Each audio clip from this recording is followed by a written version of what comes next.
السلام علیکم دوستو، اگر آپ کے منی پلانٹ کے پتے بھی اسی طرح خراب ہو رہے ہیں یا پھر منی پلانٹ کا پودا تیزی سے گروتھ نہیں کر رہا اور گروتھ نہ ہونے کے ساتھ ساتھ منی پلانٹ کے جو پتے ہیں وہ بھی پیلے ہو کر جھڑ جاتے ہیں، تو آج کی ویڈیو میں آپ کو بتاتا ہوں کہ منی پلانٹ کے پتے اس طرح خراب کیوں ہو جاتے ہیں۔ جیسے آپ اس منی پلانٹ کے پتے پر دیکھ رہے ہیں، کالے سے دھبے ہو رہے ہیں اور یہ کالے دھبے منی پلانٹ کے پتے پر تیزی سے پھیل رہے ہیں۔ تو یہ دوستو، میں اس کی وجہ بھی آپ کو بتاتا ہوں اور اس کا حل بھی آپ کو بتاتا ہوں کہ آپ اپنے منی پلانٹ کو ان کالے دھبوں اور منی پلانٹ کے پتوں کو خراب ہونے سے کیسے بچا سکتے ہیں۔ اور اگر آپ کے بھی منی پلانٹ کے پتوں پر اسی طرح دھبے ہو رہے ہیں یا ہو جاتے ہیں تو اسے کیسے روکیں تاکہ دوسرے پتے بھی اسی طرح خراب نہ ہو جائیں۔ دوستو، 3 وجوہات ہیں جس سے منی پلانٹ کے پتے اسی طرح خراب ہو جاتے ہیں۔ سب سے پہلی وجوہات اوور واٹرنگ، یعنی منی پلانٹ کے پودے کو پانی بھر کر دینا، اتنا پانی دینا کہ مٹی کیچڑ بن جائے۔ میرے بھی اس منی پلانٹ کے ساتھ کچھ ایسا ہی ہوا،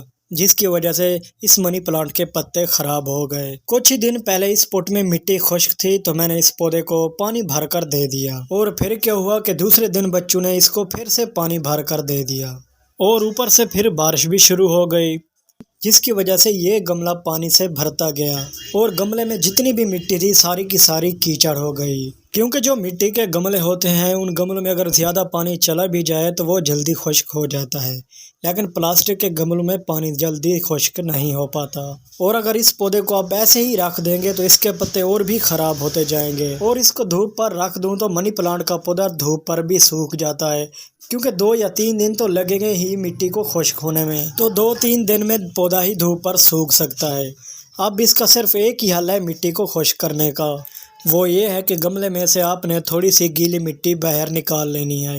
زیادہ گہرائی تک جانے کی ضرورت نہیں ہے، آپ تقریباً 3 انچ جتنا ہی مٹی باہر نکال لیں گملے سے۔ دوستو، منی پلانٹ 3 وجہ سے اچھی گروتھ نہیں کرتا، اور انہی وجہ سے منی پلانٹ کے پتے بھی خراب ہوتے ہیں اور منی پلانٹ کی گروتھ بھی رک جاتی ہے۔ پہلی اوور واٹرنگ، یعنی زیادہ پانی دینا، اور دوسرے نمبر پر ہے منی پلانٹ کو زیادہ دیر سورج پر رکھنا، اور تیسرے نمبر پر ہے کیلشیم اور پوٹاشیم والی پودے کو کھاد نہ دینا۔